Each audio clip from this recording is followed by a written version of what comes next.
La sœur Marilyn traite une question qui semble simple, mais qui touche profondément à la vie spirituelle. Faut-il tresser ses cheveux naturels? Dans la vidéo précédente, nous avons abordé ce sujet. Aujourd'hui, écoutons cette autre sœur qui enseigne la volonté de Dieu sur les tresses. Beaucoup pensent que ce n'est qu'un détail ou une question d'apparence, mais en réalité, cela révèle quelque chose de plus profond, notre rapport à l'obéissance à Dieu. Alors, ce message est pour toi qui es sincère et qui veut plaire à Dieu et qui se pose souvent cette question en disant « Seigneur, que dois-je faire ?» Je vais intervenir à plusieurs reprises dans cette vidéo, notamment pour des raisons de droits d'auteur sur YouTube. Alors ne soyez pas énervés, c'est simplement pour respecter les règles de la plateforme, mais aussi pour apporter des éclaircissements spirituels. La vidéo originale est en anglais, mais je l'ai traduite en français pour vous. Mais si vous souhaitez regarder dans sa version originale, le lien sera dans la description. Maintenant, ouvrons nos cœurs parce que ce n'est pas une question de débat, mais une question d'éternité. Regardons la vidéo de la sœur Marilyn.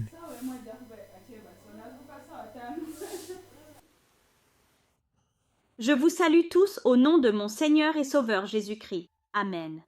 J'espère que vous allez tous bien, que vous portez votre croix et que vous suivez fidèlement notre Seigneur et Sauveur Jésus-Christ.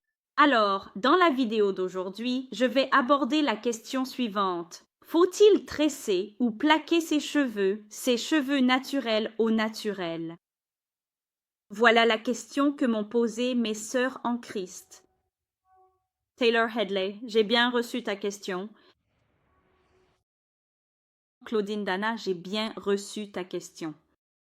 C'est donc de cela que nous allons parler aujourd'hui. Commençons maintenant par le livre de la première épître à Timothée, chapitre 2, versets 9 à 10.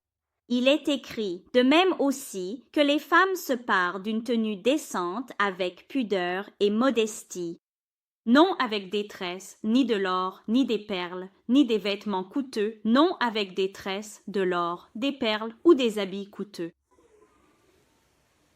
Maintenant, tout d'abord, regardons la dernière partie, où il parle de la catégorie or, perles, vêtements coûteux, cheveux tressés, même catégorie. C'est catégorisé, même catégorie, ce qui signifie qu'ils appartiennent à la même famille. Les vêtements coûteux, nous n'en portons pas. Les bijoux, nous n'en portons pas. Les perles, nous n'en portons pas. Maintenant, les cheveux tressés restent en question et ils ne devraient pas l'être car ils font partie de la même catégorie que les bijoux, tout comme les perles et les vêtements coûteux. Si cela n'était pas de la même nature, cela ne serait pas mentionné dans la même phrase. Donc, c'est mentionné dans la même phrase. Parce que cela fait partie de la même famille, de la même nature, tout a été taillé dans le même tissu. Tout est de la même famille. L'or, les perles, le vêtement coûté, les cheveux tressés. Ce n'est pas un hasard que la Bible les met ensemble. Dieu ne mélange jamais les choses sans raison. Cela signifie que ces éléments ont un point en commun. Ils sont liés à l'apparence extérieure, à l'ornement, à ce qui attire le regard de l'homme. J'aime bien cette sœur parce que elle dit que les cheveux tressés ne devraient même pas être une question pour nous. Et elle a raison, car la Bible place toutes ces choses dans la même catégorie. Et cela ne devrait pas être une question pour nous. Mais aujourd'hui, l'homme aime rendre compliqué ce que Dieu a rendu simple. On cherche des explications, des justifications, des exceptions, alors que Dieu appelle uniquement à l'obéissance. Maintenant, laissez-moi donner un exemple. C'est plutôt comme nous reviendrons à l'exemple plus tard. Donc, la question des cheveux tressés demeure. Dois-je tresser ou laisser mes cheveux naturels dans leur forme naturelle? Et quand vous lisez le mot, il est simplement écrit cheveux tressés. Il n'est pas question d'ajout. Il n'est pas question de forme naturelle. Il n'est question d'aucun de ces deux aspects. Il est simplement écrit cheveux tressés. C'est quelque chose qui devrait rester dans votre esprit. Cheveux tressés.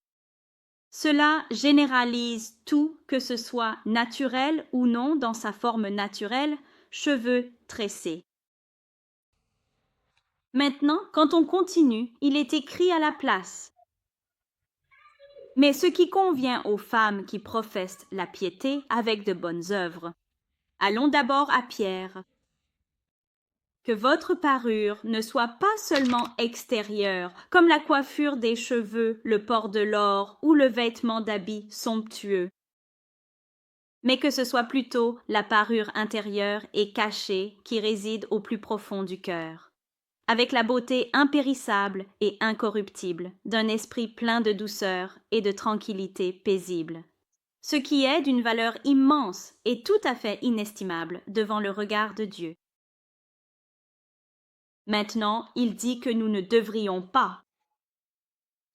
Au contraire, nous ne devrions pas nous préoccuper de l'apparence extérieure, mais plutôt de l'intérieur, de la personne cachée du cœur qui est incorruptible.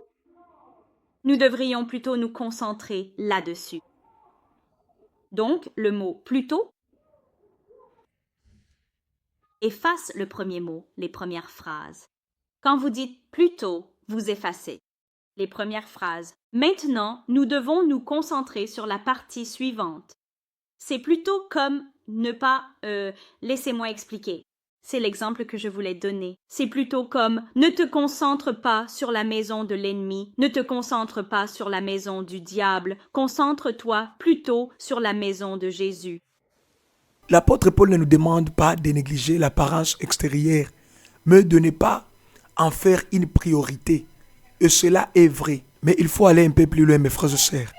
Ne pas se concentrer sur l'apparence extérieure ne veut pas dire que nous devons aller vers quelque chose que Dieu nous interdit clairement. Non. Aujourd'hui, beaucoup de gens utilisent ces passages pour dire que Dieu regarde le cœur et donc l'extérieur n'a pas d'importance. Cela est faux. Si l'extérieur n'a pas d'importance, pourquoi est-ce que Dieu en parlerait dans la Bible? La vérité, c'est que Dieu regarde le cœur, mais l'extérieur révèle souvent ce qu'il y a dans le cœur. Donc, il ne faut pas opposer les deux, mais il faut les aligner. Tu entends? Concentre-toi plutôt. Donc, cela supprime la première partie. Nous ne devons pas nous concentrer là-dessus. Nous ne devons pas nous préoccuper de l'apparence extérieure, mais plutôt de l'homme intérieur. C'est sur cela que nous devons nous concentrer en tant qu'enfants de Dieu. Donc la réponse est nous ne devons absolument pas tresser ou natter nos cheveux naturels sous aucune forme de toute façon. Donc cela a aussi été très difficile pour moi parce que j'ai dû recommencer ce matin. Tresser, faire des coiffures protectrices, peu importe si c'est sous sa forme naturelle, au final, nous ne devons pas tresser nos cheveux du tout. Suivons cette partie ici très attentivement, mes sœurs. Revenons un peu en arrière. Donc cela a aussi été très difficile pour moi parce que j'ai dû recommencer ce matin. Tresser, faire des coiffures protectrices, peu importe si c'est sous sa forme naturelle, au final, nous ne devons pas tresser nos cheveux du tout. Pendant que j'étais occupée à tresser, à défaire les vanilles, puis à les refaire. Et je me disais, waouh, c'est vraiment chronophage, même si je le fais moi-même et que c'est sur mes cheveux naturels, mais ça prend du temps. Donc nous ne devons pas nous concentrer sur cela, mais plutôt sur la beauté intérieure. Concentrons-nous là-dessus. Soyons honnêtes, combien de temps faut-il pour se coiffer? Ou plutôt ses cheveux, le tressage des cheveux, ça prend environ 2 heures, 3 heures, 4 heures pour tresser tes cheveux, ces fines lignes, ça prend vraiment tout ce temps. Cela ne montre-t-il pas que tu te préoccupes davantage de ton apparence extérieure?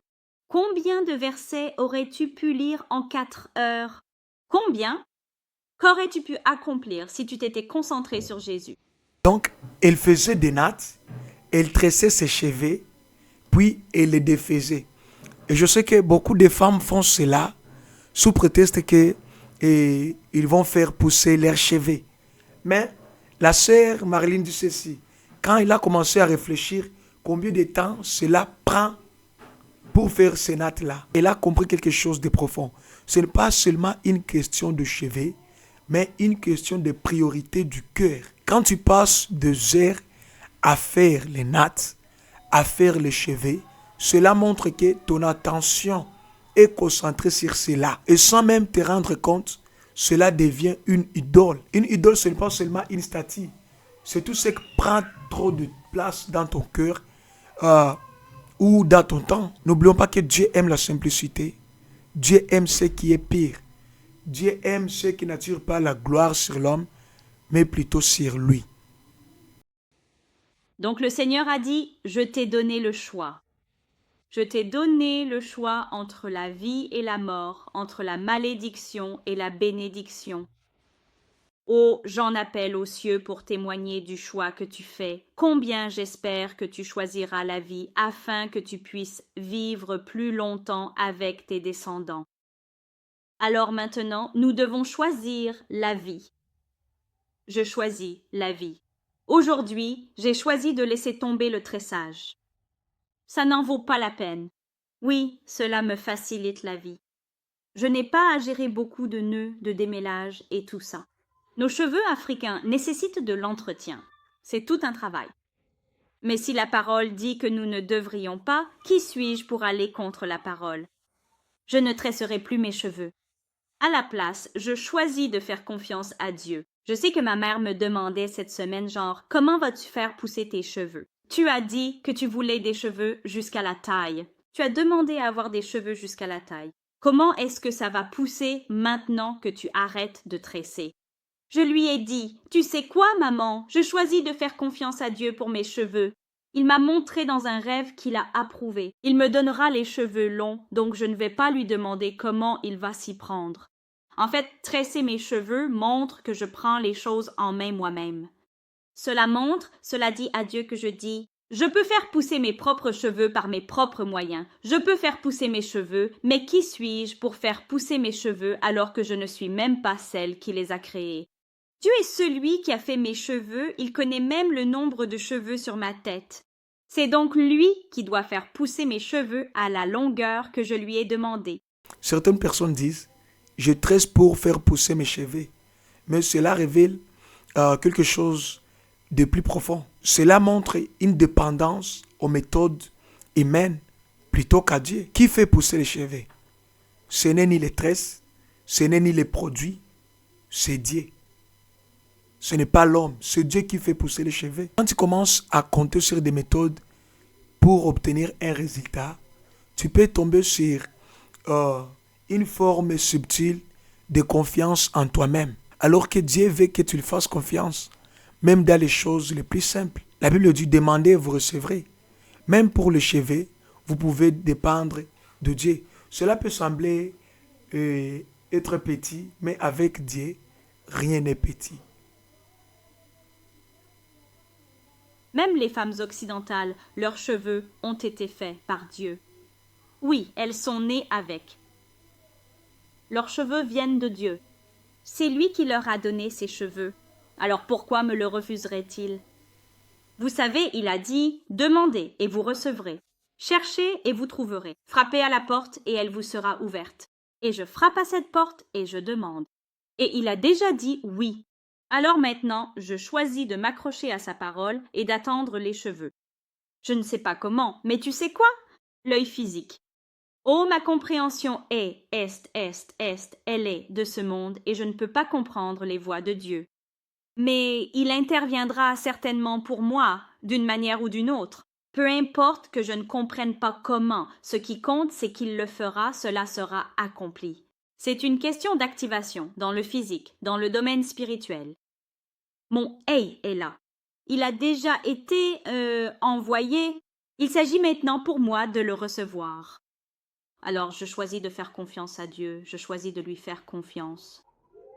C'est moi qui dis « Ayons foi et confiance en Dieu, et il accomplira ses promesses. » Dans le rêve que j'ai vu, je me voyais avec de très longs cheveux, jusqu'à la taille, mais c'était plutôt de style Rastafari. Comme, vous savez, des cheveux bruts, et je me suis demandé « Mais pourquoi aurais-je de tels cheveux ?» Parce que c'est ce que j'ai demandé.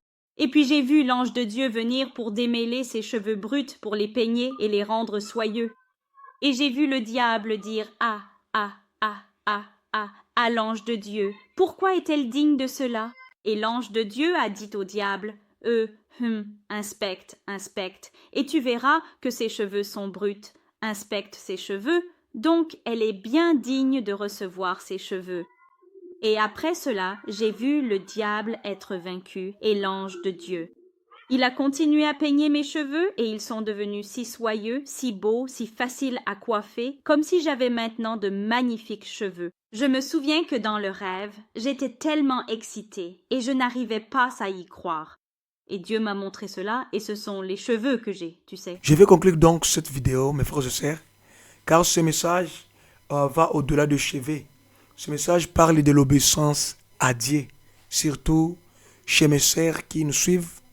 Le Seigneur nous appelle à l'obéissance. Aujourd'hui, l'ennemi ne vient pas toujours avec des grands péchés. Il vient avec des choses compromis, des raisonnements qui semblent logiques. Et pourtant, c'est un piège pour attraper les âmes des enfants de Dieu. Dans Genèse 3:1, la Bible nous montre que le diable a utilisé les raisonnements pour tromper. Petit à petit, sans se rendre compte, le cœur peut s'éloigner de Dieu. Et le danger est que tout cela peut sembler normal, acceptable, culturel, même spirituel. Mais la vraie question reste, est-ce que cela plaît à Dieu? Pas que cela tout le monde le fait, ou que cela est populaire, ou bien que cela me convient. Non. Est-ce que cela plaît à Dieu? Est-ce que Dieu approuve cela? Dans Colossiens 3:17, la Bible dit ceci.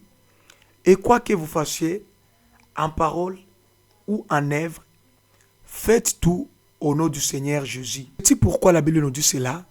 Parce qu'au dernier jour, tu ne seras pas jugé selon les tendances, mais tu seras jugé selon la parole de Dieu. Et c'est ce qu'affirme la parole de Dieu dans Romains 2:16.